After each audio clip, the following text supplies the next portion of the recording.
Alright, working on this 5S Briggs that we're going to put on the little scooter. It's been a while. We haven't worked on this thing in probably a month or so, you know, because the last thing we did was we clad welded this. We stuck it in this calcified lime here and to cool it slowly. And it should be cool by now. It's been a month.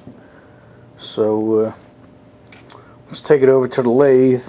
Yeah, stuff like this, when you're working on lathe and stuff, you know, I mean, it takes time. You really can't rush things, so that's why we didn't get to this. I mean, we've been working on other stuff, but we just haven't had the time for this. So gonna go over there and we'll try and finish this up so we can start putting this thing back together. Alright, we'll meet you over at the lathe. Alright, I was over here and I was doing a little cutting, but we're gonna have to nix this operation here. Because when we welded this, it did warp a little bit, and I won't be able to use my tail stock, you know, because it's run out too much. And I could do it if I had a steady rest here, you know. I could put it on this bearing surface and hold it, but this thing is too long and there's too much run out, so it's not going to work. But it's not that we can't fix it. I mean, we can take it to Mike. He has a steady rest and be able to cut it with no problem. But we knew it would do that. We just hope it wouldn't, you know. But our buddy Terry, the Texas Viking, he said that. He goes, "That's pretty thin, and it might pull on you." And sure enough, it did. But we kind of expected that. But no worries. But we do need a steady rest for this machine, you know, because I've come across a couple of projects where I could have used one. And they're available. This machine's an Atlas. I think they call it an MK2. But anyway, the steady rest for it is an M6-325 or 326. So if anybody has one laying around out there and they want to donate it to Road King shop here or sell it to them at a reasonable price, we could sure use it. So, but it ain't gonna stop us for you. We got other work. Come on over here. I'll show you what we'll do now. We'll work on the block here. The valve seat's on the block. Let me see if I could get a little closer. For some reason it's not focusing. Maybe I don't have enough light. Maybe there's too much light. Yeah, it looks better without the light. Anyway, the seat. You see the seat is pitted. You know, and I could probably get that pitting out with some aggressive lapping there, but I have the cutter, so I think I will cut them both. And then you got the valves here. Yeah, when you get this close, sometimes you lose focus. But this valve, oh, this is the bad one. Let me show you the good one.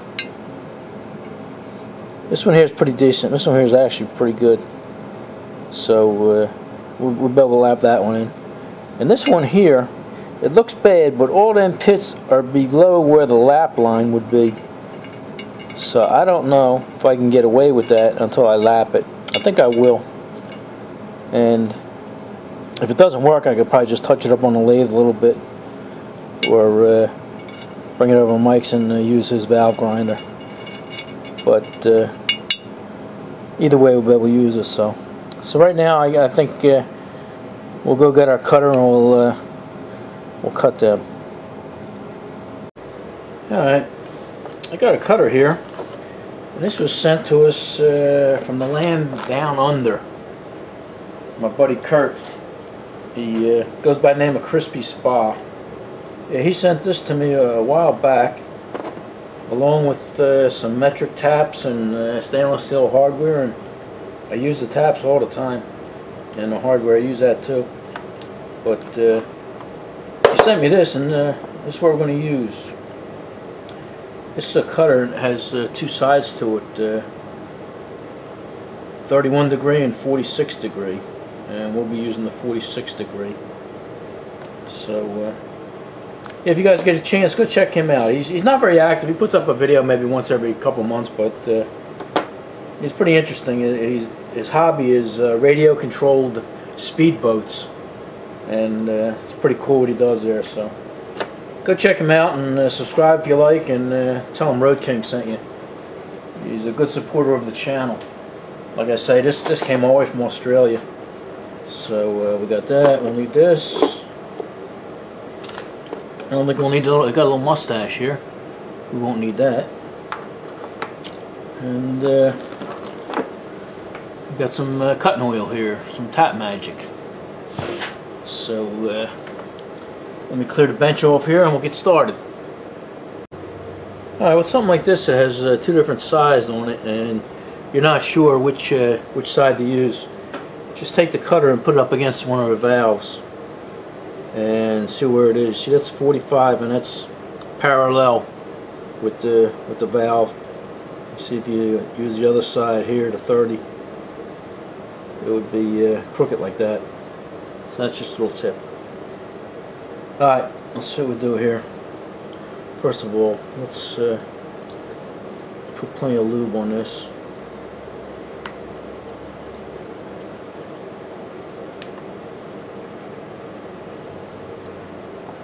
Give him one little thing here, it'll help it go down the shaft here. I'll try to stay in view here. Sometimes I forget. Alright, that's nice and tight. Nice valve stem. Alright, I did forget one thing. Let me go get it. It's the handle that goes through there. Alright, yeah, it's just a little T-handle. Goes through this. And then you can, that helps you put it in and stick it out. Pull it in, pull it out, pull it in, pull it out.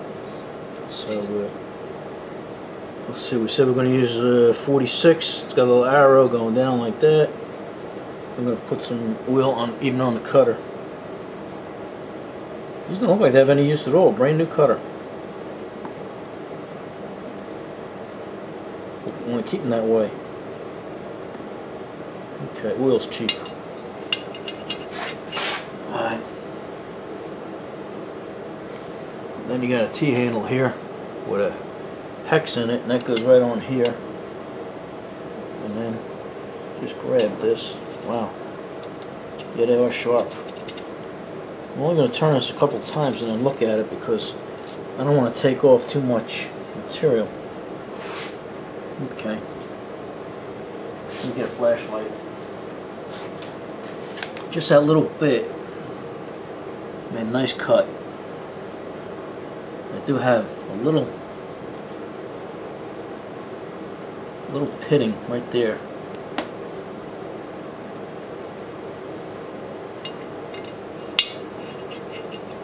Didn't mean to drop that, but that's what happens.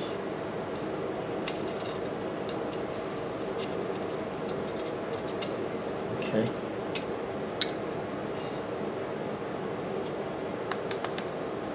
Let me get a towel. Let me get a rag.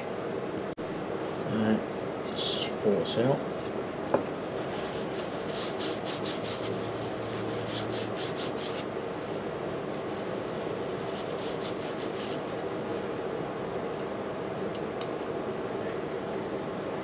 Just about there. I mean, the whole thing is perfect. I got one little spot. One tiny spot.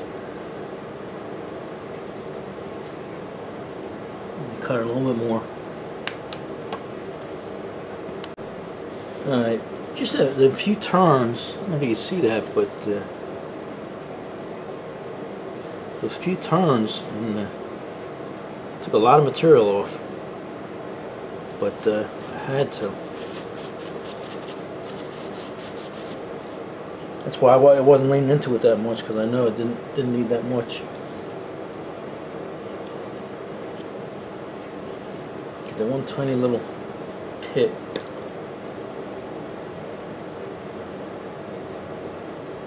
Okay.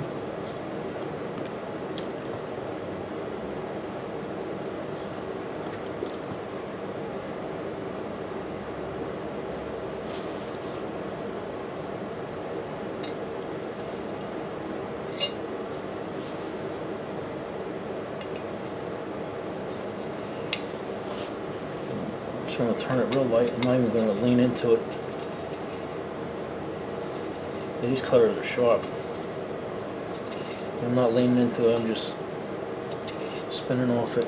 You know, just gliding on it. Okay.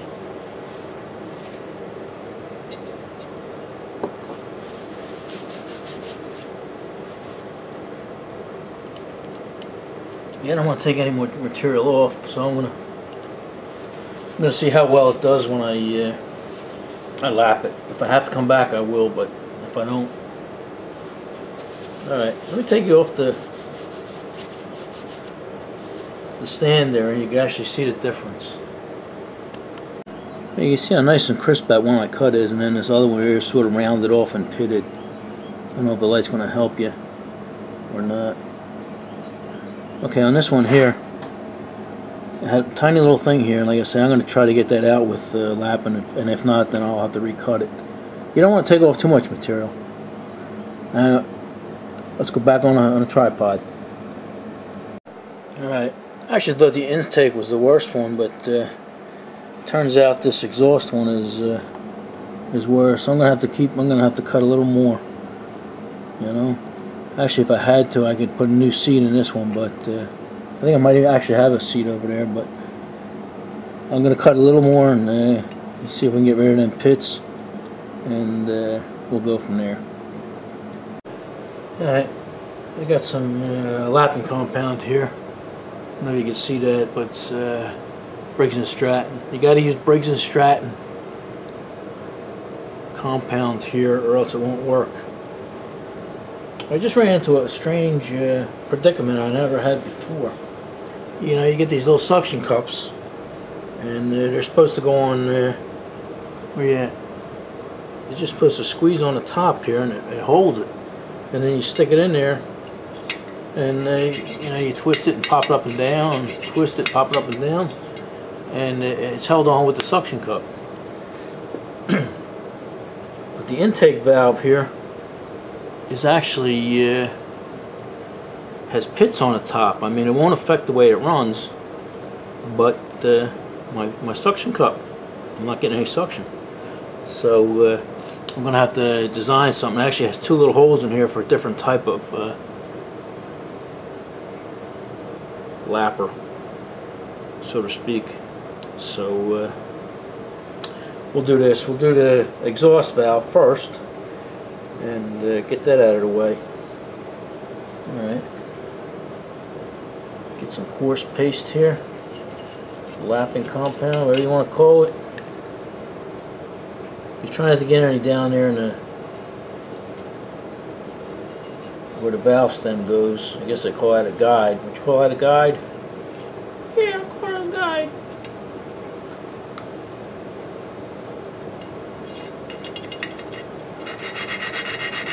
If you hear it cutting, what we want to do, our goal is to get like a grayish line right around the bottom of that.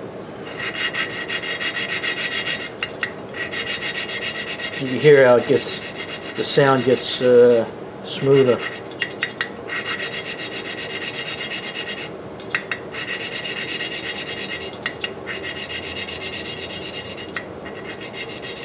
This might take a little doing because, like I said, it wasn't all that great.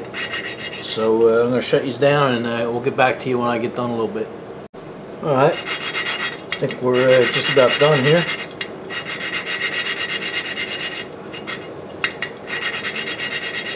I wiped it out and put some more lapping compound in there.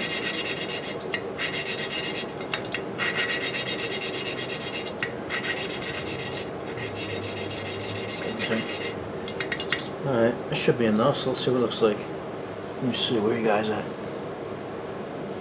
Get that off. Alright, yeah, it looks like it's seating pretty well. Is that line I was telling you about? Okay, so that's good. Got a good consistent line all the way around. Now what I'm going to do is I'm going to wipe all this out. Like I say, trying to get none of that down into the valve guide. That looks pretty good. Now what I'm going to do is if I turn this over, this little can here, on the other side is fine lapping compound. Oh yeah.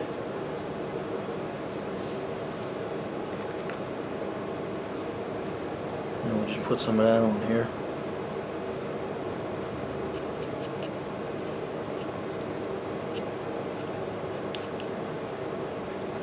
I'm almost out of frame. Sorry about that. Sometimes I get lost in what I'm doing.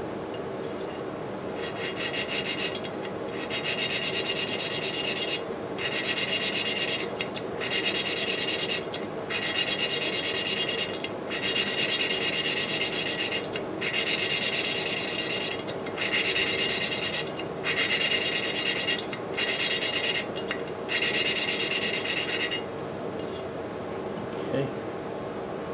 See what it looks like.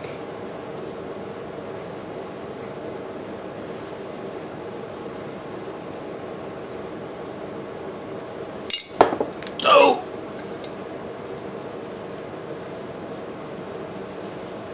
Okay. Yeah, it came out nice. Like I say, you got a nice smooth surface there.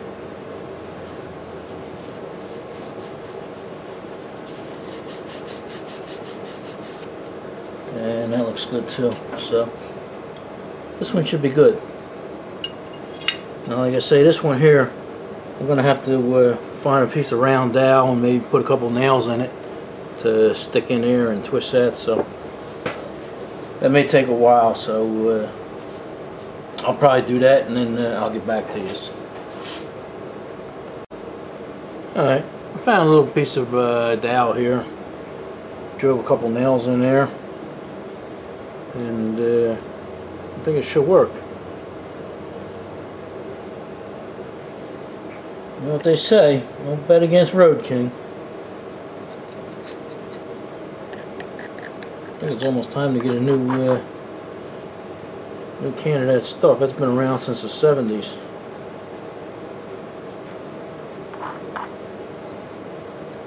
Okay, let's see how this works.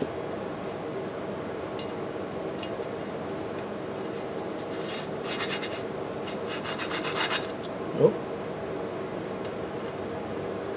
Working.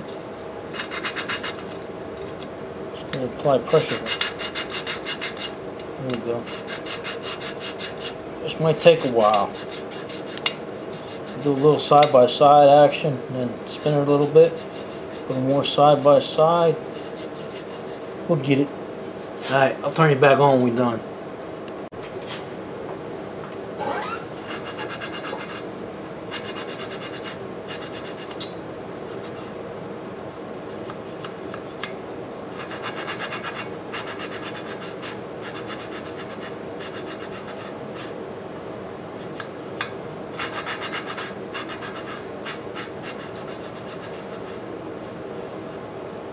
Alright, that sound like it's cutting pretty good.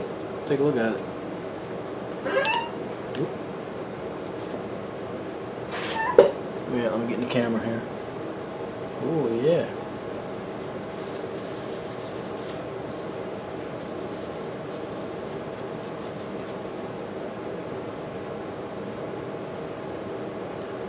Alright, yeah, okay. Alright, here's that one big pothole that I was worried about. And the groove is above that, so yeah, that's nice. It's going to seal nice. Alright, let me put some fine on here, and we'll be done with that.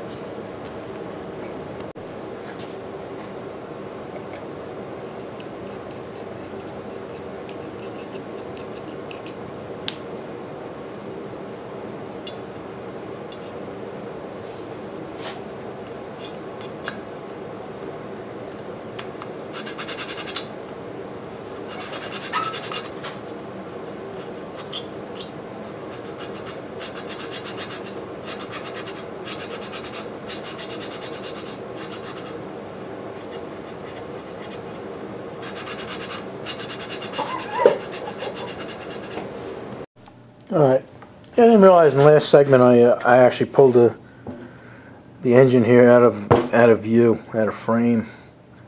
So I apologize for that. You know, I brought it back. I thought I shut the camera off and I pulled it out of the way and forgot to put it back in frame. But anyway, that stuff happens. We're amateurs here, right? This is not National Geographic. Alright, so this is, they're all lapped in, and I am going to have to adjust the valves because they're lower than they were before. I could just throw the cam in and then do it, but then why do twice as much work? I'll just wait till the crank is done and we put the crank in, put the cam in, and put everything in, and we'll adjust them then. It's not that much, it's not that difficult. I guess I could actually hone this out too, but I didn't plan on having this thing doing in the whole video, but that's how things work out. So I think we got enough for enough to put in a can, huh? All right, enough of this. Oh yeah, don't forget, go check out Crispy's Pa. I'll leave a link, and thank him, and thank him for the support. All right, see you guys later.